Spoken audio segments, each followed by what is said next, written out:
ഇത് ജനാധിപത്യ രാജ്യമാണ്. ഇവിടെ അടിച്ചമർത്താൻ പറ്റില്ല. ഓരോ പൗരനും അവന്റെ അവകാശങ്ങൾക്ക് വേണ്ടി പോരാടാനുള്ള അവകാശവുമുണ്ട്. അവിടെ തോക്കും വടിവാളും ജലപീരങ്കിയും ഉപയോഗിച്ച് അടിച്ചമർത്തുകയല്ല വേണ്ടത്. ഹരിയാന BJP സർക്കാരിന് പഞ്ഞി കിട്ടുകൊണ്ട് സുപ്രീം കോടതി. ശംഭു അതിർത്തിയിൽ കർഷകർ നടത്തുന്ന പ്രതിഷേധ ക്യാമ്പിനെ അടിച്ചമർത്താൻ ശ്രമിക്കാതെ കർഷകരുമായി ചർച്ച നടത്തുന്നതിന് വിദഗ്ധരെ നിയോഗിക്കാൻ നിർദ്ദേശിച്ചിരിക്കുകയാണ് സുപ്രീം കോടതി. നേരത്തെ ഹരിയാന പഞ്ചാബ് സർക്കാരിനോട് ഹൈക്കോടതി പറഞ്ഞതാണ് ആ ബാരിക്കേഡുകൾ നീക്കണമെന്ന്.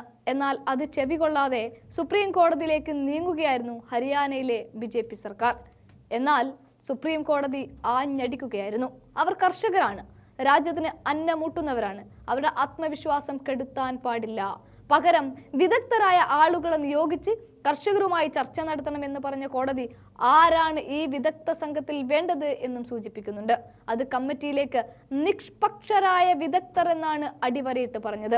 എല്ലാ കമ്മിറ്റികളിലും BJP അവരവരുടെ ഇഷ്ടത്തിന് ആളുകളെ കുത്തിനിറച്ച് കാര്യങ്ങളിൽ തീരുമാനമെടുക്കുന്നത് നമ്മൾ എപ്പോഴും കാണാറുള്ളതാണ്. അതുകൊണ്ട് കൂടിയാവാം വിദഗ്ധ കമ്മിറ്റിയിൽ നിഷ്പക്ഷരായവരെ മാത്രം മതി എന്ന് പറയാൻ കാരണം.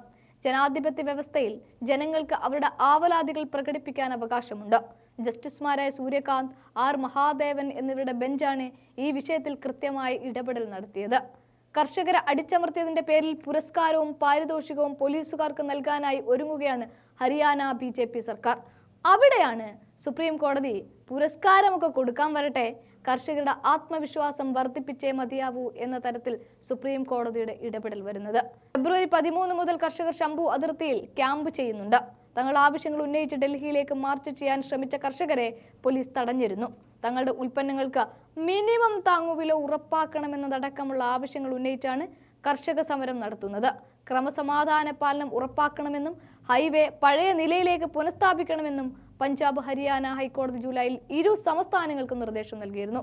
സുപ്രീം കോടതി ഇടപെടൽ ഫലം കണ്ട് കർഷകർ അവരുടെ കൃഷിഭൂമിയിലേക്ക് സമാധാനത്തോടെ മടങ്ങട്ടെ എന്ന് നമുക്ക് പറഞ്ഞു വെക്കാം.